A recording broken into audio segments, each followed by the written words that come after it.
हमारे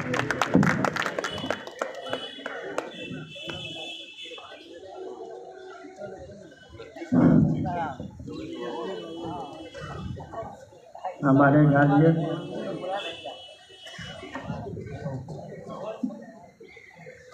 आदरणीय, आज के इस महती सभा में हम अपने पुराने जानदार और शानदार क्रांतिकारी अधिवक्ता और 35 वर्षों से संघर्ष करने वाले वकील भाइयों के लिए त्याग तपस्या करते रहने वाले बार काउंसिल के पूर्व सदस्य, सह उपाध्यक्ष और वरीय अधिवक्ता, हमारे गार्जियन माननीय धर्मनाथ यादव जी का 78वां जन्मदिन के शुभ अवसर पर इस संध्या की घड़ी में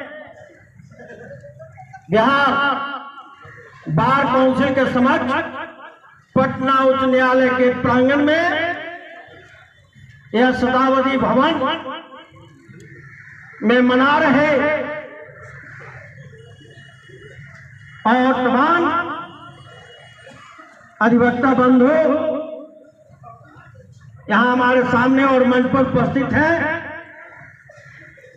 उन सभी का उनके साथ हमारे मंच पर उपस्थित हमारे गार्जियन पटना उच्च न्यायालय के वरीय अधिवक्ता बिंद केसरी बाबू, हमारे अभिभावक 80 साल के उम्र में भी, 84 साल की उम्र में भी वीर कुंवर सिंह को फेल कर देने वाले वरीय अधिवक्ता, अभी भी हम लोगों से जोश खरोश और माने जवानी अभी बरकरार है। हम लोग चाहते हैं कि हम लोगों का एक एक महीना का उम्र हमारे जोगेश बाबू को लग जाए, क्योंकि आज भी हम लोगों से अधिक जोश खरोश में दौड़ते रहते हैं।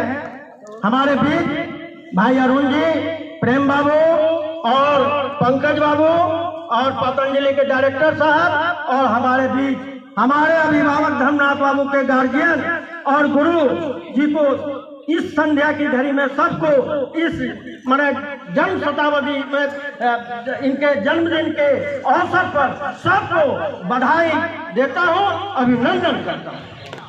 समय की कमी है, लेकिन जो आज जन्मदिन के शुभ अवसर पर संकल्प सह संघर्ष दिवस का विषय रखा गया है। समय कम रहने के कारण प्रयास करूंगा कि कुछ बातें सुन लिया जाए।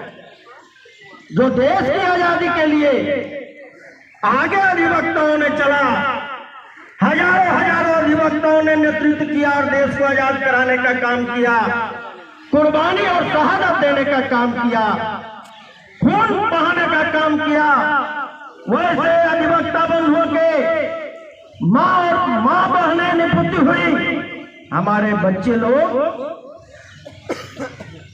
हमारे बच्चे अनाथ हुए।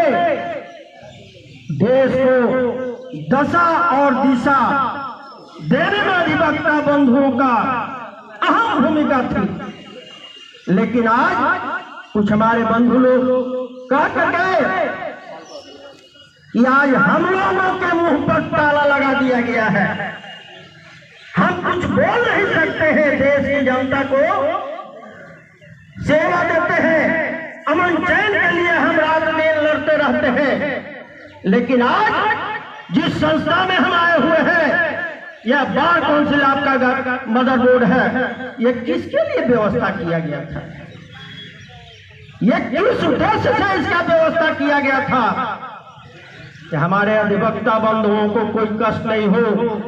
यहाँ से इनरोलमेंट कराएंगे, बिहार के और देश के कोने कोने में वकालत करेंगे, और अपने देश की जनता को अमन, चैन और शांति दिलाने का काम करते रहेंगे। इस उद्देश्य से इस बार काउंसिल का निर्माण हुआ था।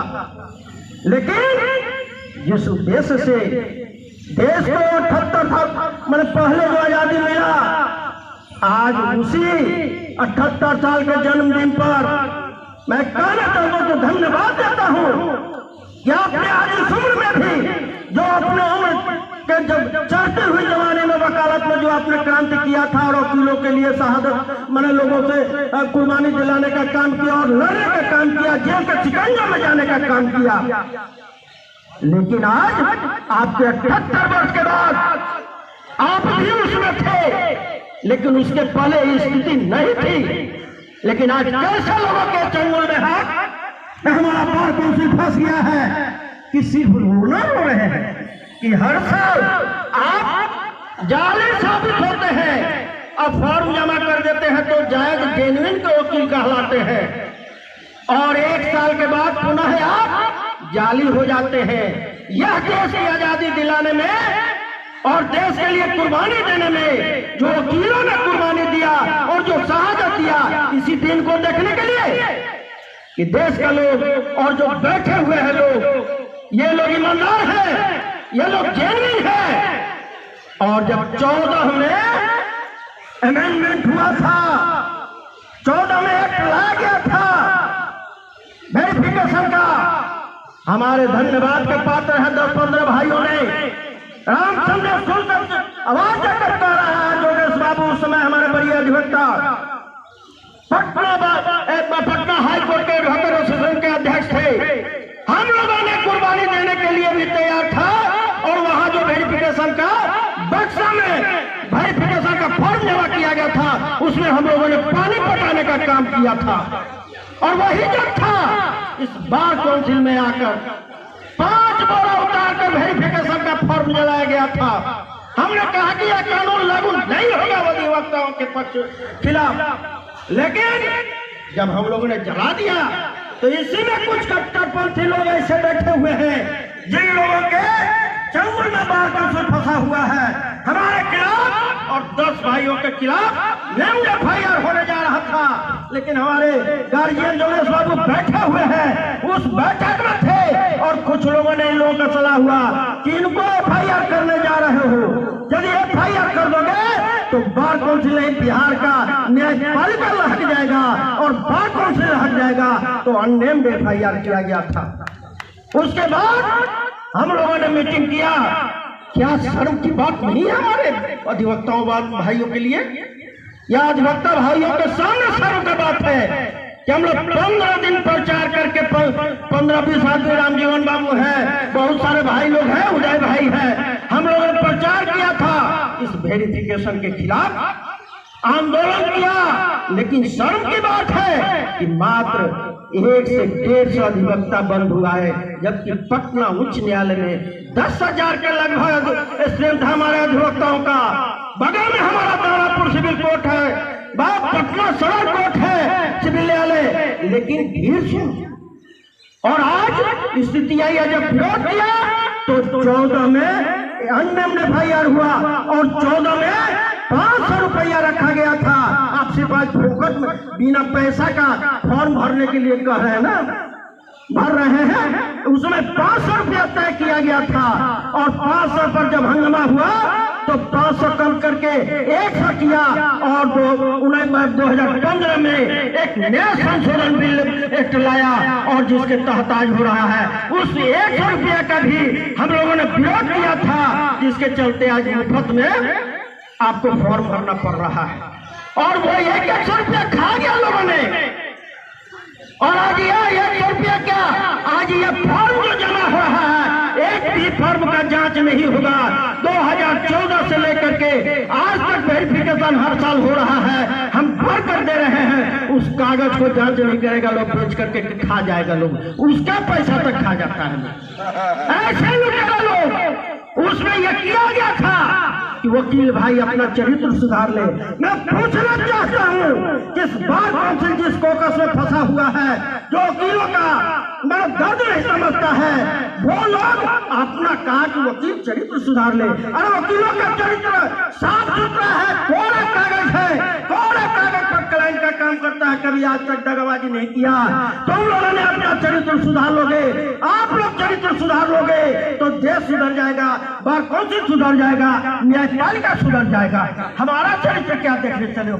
मैं पूछना चाहता हूँ कि आप लोगों ने शर्म की बात है, इस बार काउंसिल में हजारों हम जिसमें इनरोलमेंट कराते हैं, मैंने कहा था मित्र बंधुओं के साथ कि इस इनरोलमेंट का कागज जो है, जब हम इनरोलमेंट कराने आते हैं, हम अपना ओरिजिनल सर्टिफिकेट जमा करते हैं, वो हमारा ओरिजिनल सर्टिफिकेट लेकर के फोटो कॉपी दिया। आप उस समय जांच क्यों नहीं कराए? 30,000 40,000 रुपया लेकर के खा जाते थे और मटर गश्ती करते थे। अब गोवा ऊटी और मनाली सारे लोग मस्ती लुटता था।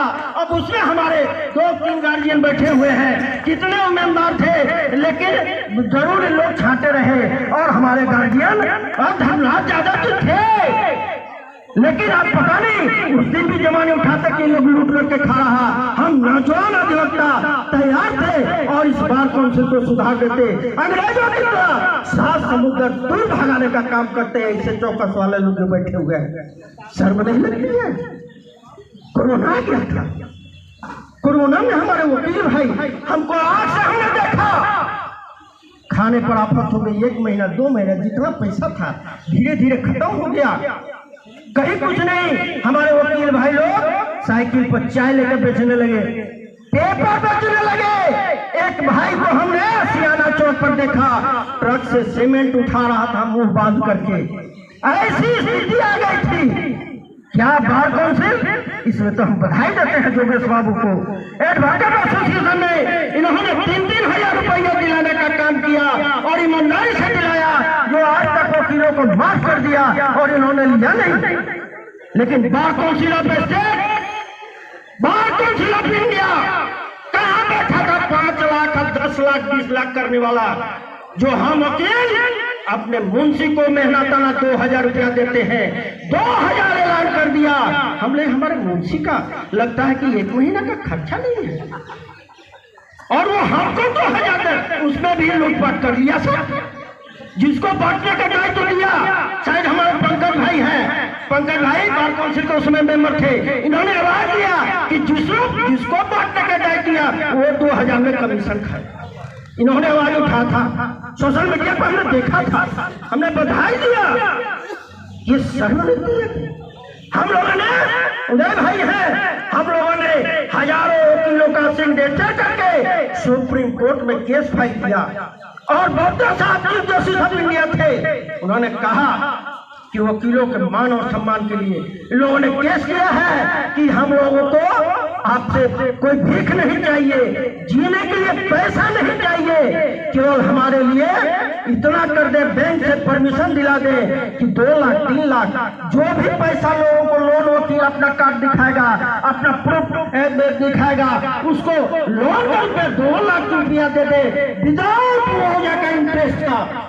और बार काउंसिल ऑफ इंडिया का चेयरमैन हमारे ही बड़ी शौक था कि मैंने हमारे बिहार का एक बेटा बार काउंसिल ऑफ इंडिया का चेयरमैन है और इन लोगों ने उसमें इंटरव्यू बन गया और देखा कि इन लोगों के कहने पर 2 लाख 3 लाख वकील भाइयों को मिल जाएगा विदाउट इंटरेस्ट और हम लोग स्वतः शर्त के आधार पर जमा कर देंगे। इन लोगों ने खा दिया उस केस को। अब बोलते साहब को ऑर्डर नहीं करने दिया। ऐसे लोग बैठे हुए हैं बिना गैजेट का, बिना कोई सहमति का, बिना कानून का लोग चेयरमैन यहाँ बन जाते हैं। हमने केस किया था और मोहित साहब जस्टिस के सामने बहस किया, उसको भी लोगों ने बरगला दिया और इनके पर कराने इलेक्शन करा दिया। इलेक्शन क्या मतलब हुआ? 30-30 हजार रुपया ले लिया गया, नॉमिनेशन थी, पैसा खा गया। कौन ऐसा इलेक्शन पिटीशन में, इलेक्शन एक्ट में प्रावधान है जी कि आप जो कैंडिडेट है अंदर में नहीं जा सकता है? बाप बेटा पंचवर्धा का दान 3 टका वाला कहानी कर दिया इन लोगों ने। ये लोग कहा गया बार काउंसिल के जितने कैंडिडेट थे, बाहर घूम रहा है, आंख बंद डब्बा गायब हो गया और अपने आप चेयरमैन बन गया, कोई बड़े मेंबर बन गया और उसका जायज जांच करा दिया जाए। माननीय धर्मनाथ बाबू ने केस किया है, वो भी वहां खाने पीने के लिए लोग तैयार है, केस को रफा दफा कर गए, लेकिन किसी तरह से धन्य है पटना उच्च न्यायालय का चीफ जस्टिस जो रहा, जिस पर एक भी उंगली नहीं उठा और किसी ने शिकायत नहीं किया। वो चीफ जस्टिस राजेंद्र मेनन उस ट्रिब्यूनल का मेंबर है और एक चेन्नई का जस्टिस है और हमारे एक बिहार के मृदुला मिश्रा है। लेकिन राजेंद्र मेनन ने यह आदेश पास किया और इंट्रीम ऑर्डर दिया कि ये लोग मेंबर जीत गया है, गेजेटेड नहीं हुआ है, इसलिए ये चेयरमैनशिप और मेंबरशिप का बंदरबात नहीं करे, नॉमिनेशन नहीं करे और कोई पद नहीं दिखाएंगे। लेकिन वो चिट्ठी आए हुए 2 महीना हो गए, कहाँ है? बस सोचो उस आधार पर चेयरमैन वर्तमान चेयरमैन को रिजाइन करके और सिक्योरिटी के माध्यम से एडवोकेट जनरल प्रेजेंट चेयरमैन होता है, उसको बुला के बैठा देना चाहिए। दूध का दूध और पानी का पानी होता है, लाई नहीं लगती है। इस वकीलों के खून और पसीने की मेहनत को, कमाई को लूट करके खा रहे हो। जितना इसमें फेलियर है, हमारा वकील भाई एक्सीडेंट कर जाता है, वकील भाइयों को रोग हो जाता है, वकील भाई मर जाता है, मेडिकल एड चिन्हित लोगों को दिया जाता है, वैसे लोगों को दिया जाता है जो खाने पर, डायरी पर, बैग पर और चाट पर वोट दिला करके जिताने का काम करता है, वैसे लोगों को मेडिकल एड मिलता है। हमारे कितने बड़े अधिवक्ता बंधु मर गए, 4-4 साल तक हमारे 3 मेंबर यहाँ हैं, 4-4 साल तक 400 की 65 लगभग अभी डेथ क्लेम नहीं मिला। ये कौन लड़ेगा वकीलों के लिए और लड़ने जाएगा तो कहेगा हमारे वकील भाई किनारे कस कर चले जाएंगे और कहेंगे इसको काम धंधा नहीं है, इसलिए नेतागिरी चौकियों पर बैठकर कर रहा है। आज वेरिफिकेशन का मामला आ गया है, हमारे सैकड़ों भाइयों ने कहा कि भाई मेरा सर्टिफिकेट मैट्रिक का गोल हो गया है, सड़ गया है, कहीं मिल नहीं रहा है, कुछ नहीं मिला, क्या करें? बोले जिस समय हम भाइयों ने आंदोलन छेड़ा था, हमारे भाई लोग भी हमारे साथ, हमारे टीम के साथ, हमारे जो लड़ने वाले क्रांति भाई के साथ नहीं दिया, तो हमने कहा कि आप भी भोगे, हम भी भोगे, सब लोग भोगे। ये कहां से 90 वाले लोग, 90 के पाले वाले लोग और जाएं जो उसके पहले फेक सर्टिफिकेट नहीं था क्या? और सीनियर लोग अपने जो हो गए वो डिजिटल, वो भी जायज हो गए, उनका फेक सर्टिफिकेट नहीं हो सकता है, जज का भी फेक सर्टिफिकेट हो सकता है। सुप्रीम कोर्ट का ये मन का वो फेक नहीं है क्या? आपको मिलता है, क्या करेंगे लोग? आप पैसा मिलता है, आप जांच नहीं कराते हो और ये न्याय वाला कभी कह रहे हो कि वेरिफिकेशन भरो, क्यों पैसा मिलता है, आप जांच क्यों नहीं कराते हो? और काम धंधा क्या है? सारे स्कीम का पैसा लूट करके खाना, वेलफेयर का पैसा लूट करके खाना। आप केजरीवाल चुनाव आयोग था, केजरीवाल और यूनियन विश्वास के नाम से चुनाव के समय में गली गली में लोग डरता था। आपका प्रशासन, आपका चरित्र, आपका व्यक्तित्व वकीलों के प्रति साफ सुथरा होता तो एक भी फेक सर्टिफिकेट नहीं आता और 15 से फेक सर्टिफिकेट जांच करा रहा हूं। मैं चैलेंज करता हूं, कितने आपने जाली वकीलों को आज तक पनिश किया, निकालने का काम किया? यदि एक भी आज तक निकाल दिया होगा तो मैं गुलाम खटने के लिए तैयार हूं, वकालत नहीं करूंगा। वकीलों का शर्म नहीं आती है? किस उद्देश्य से बनाया गया था बार काउंसिल? हमारे मदरबोर्ड है, देख करके आंसू आता है, कलेश पर मन पर पिघल जाता है कि हमारे वकील भाइयों के साथ क्या हो रहा है। यही आप लोगों का कर्म है, अपना चरित्र सुधारो। तो आज हम अपने विशेष समय नहीं लूंगा, आज हम अपने बहुत कुछ बोलना था, आज भी देखेंगे कि सारा चीज मैंने एकदम आप शर्म नहीं लगती है? आज भी चेयरमैन के गद्दी पर बैठे हुए और भाषण लेते हैं तो भाईचारा का नाम संदेश भाई बड़ा क्रांतिकारी। हमें रोड छाप है, वोट की जात आ गई तो कहेंगे जात का आदमी है, करक में जात का है, फलाने जाति का वोट नहीं मिलेगा। लड़ने वालों को प्लेटफॉर्म दीजिएगा भाई, तब आप भी लड़ने के लिए उसके साथ तैयार रहिएगा तो फतह कर दीजिएगा बार काउंसिल क्या बार काउंसिल ऑफ इंडिया। ऐसे साथी लोग जिसका अपना चरित्र किसी का ठीक नहीं है वो हमारा चरित्र देखने चल रहा है, उसके चरित्र को हम लोग ठीक कर देंगे और इसे अंग्रेजों की तरह 7 समुद्र दूर भगाने का काम करेंगे। बशर्ते आज हमारे गार्जियन के जन्मदिन के अवसर पर ये संकल्प लेना होगा कि संघर्ष दिवस के रूप में मनाना है। संघर्ष दिवस पर संकल्प लेना होगा तभी हमें तीनों भाइयों का मान और सम्मान बचेगा, अन्यथा भूत पर ताला लगा दिया जाएगा। और कहता है कि यदि कोई जज के खिलाफ ये उसी में आया हुआ है 15 का एक्ट में, वेरिफिकेशन एक्ट में, कोई जज के खिलाफ, कोई सीनियर के खिलाफ कोई वकील लड़ जाएगा, बोल देगा, प्रोसीडिंग चलाया जाएगा, 3 साल 5 साल तक आपको वंचित कर दिया जाएगा, कोई इलेक्शन नहीं लड़ सकता, आपके खिलाफ ट्रिब्यूनल बैठाएगा। एक जज के अंदर में हमारा बार काउंसिल ऑफ एक्ट में प्रावधान है, यहाँ प्रोसीडिंग चलता है डिसिप्लिनरी, नया एक्ट बनाने की क्या जरूरत थी। इसलिए आज इस संध्या की घड़ी में हमारे भाई लोग भूखे प्यासे होंगे, लेकिन एक व्यवस्था है अल्पाहार की भी, शांति से सभी भाई अल्पाहार करेंगे, सभी भाई लोगों का गार्जियनों की बातों को सुनकर। लेकिन आज इस जन्मदिन के शुभ अवसर पर संकल्प लेना होगा संघर्ष दिवस के रूप में कि हम अधिवक्ता बंधु अपने उसूल के लिए, अपने मान और सम्मान के लिए, अपने अधिकार के लिए हम लड़ने वाले को प्लेटफॉर्म दे करके और लड़ाई लड़ने का काम करेंगे। और ऐसे लोगों को जो बार काउंसिल 7 लोगों के हाथ में आ गया है, नेशनल नाबूद करने का काम करेंगे। हमें तो बहुत खुशी फक्र था बिहार का एक बेटा बार काउंसिल ऑफ इंडिया का चेयरमैन बन गया है। और कहीं तो करे या न करे, कम से बिहार के वकीलों का तो कुछ कल्याण हो। लेकिन क्या किया उसने? आते हैं, चेयरमैन का पद नहीं है और झंडा फहरवा देते हैं खड़ा होकर के। रामचंद्र में कोई गम नहीं है, न गोली खाने का, फांसी पर लटकने का। ले चलो जहां लड़ना चाहिए, लड़ने के लिए तैयार है, लेकिन आपको सबक लेना होगा कि हम आज आजाद हैं, आजाद रहेंगे, मरते वक्त भी यह संघर्ष दिवस हमारा मान और सम्मान के साथ जिंदा रहेगा। आजाद है वतन, आजाद रहेगा, मरते वक्त ही संविधान और वकीलों का मान सम्मान हमारे साथ रहेगा। जय हिंद, जय भारत।